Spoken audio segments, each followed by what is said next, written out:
মন্দের ভালো খুঁজে বের করতে হবে। আমরা যদি সত্যিকার অর্থে আমাদের প্রবাসীদেরকে ভোট দেওয়ার সুযোগ দিতে চাই, তাহলে কোনো না কোনো একটা অপশান বা সব অপশানের কম্বিনেশন আমাদেরকে নিতে হবে। যেমন ইজিপ্টের রাষ্ট্রদূত আমাদেরকে যেটা জানালেন যে তাদের অনলাইন ভোটে তাদের অভিজ্ঞতা ভালো নয়। তারা অনলাইন ভোট চালু করে আবার এটা বন্ধ করে দিয়েছেন। আমরা 3টা মেথডকে শর্টলিস্ট করেছি। আমাদের বর্তমান যে মেথডটা আছে, আপনাদেরকে সেদিনের ব্রিফিংয়ে আমি যেমনটা বলেছি যে পোস্টাল ব্যালটটা আমাদের বর্তমানে অকার্যকরী।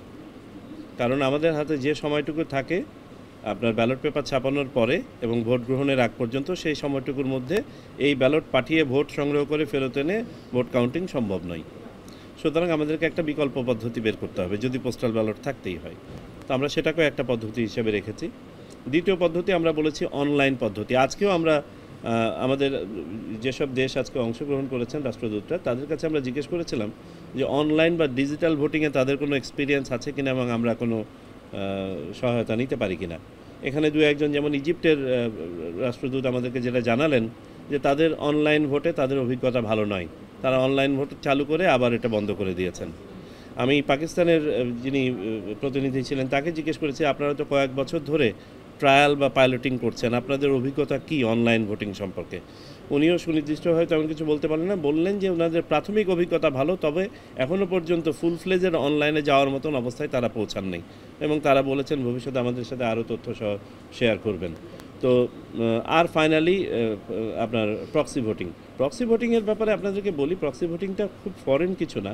আর যেমনটা বলেছি আমাদের পার্শ্ববর্তী দেশ ভারতের সোলজারদের জন্য আছে। পাশাপাশি ইউভুক্ত কয়েকটা দেশে যেমন ফ্রান্স, বেলজিয়াম এবং নেদারল্যান্ডসে আছে প্রক্সি ভোটিংয়ের ব্যবস্থা। আমাদের দেশে আমরা যেমনটা বলেছি যে আমাদের ফিজিক্যালি চ্যালেঞ্জ যারা, তারা তো আরেকজনের সহায়তা নিয়ে ভোট দিয়ে থাকেন।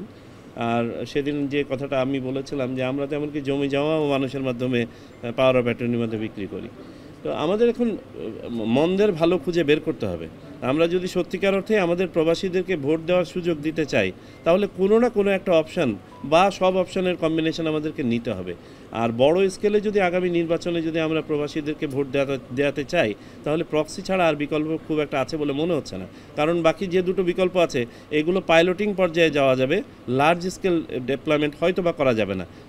তারপরে আমি এটা বলি যে এটা আমার জন্য এখনও প্রিম্যাচিউর হবে বলতে, কারণ আমরা আগামী মাসের 8 তারিখে আমরা একটা ওয়ার্কশপ করছি এটা নিয়ে।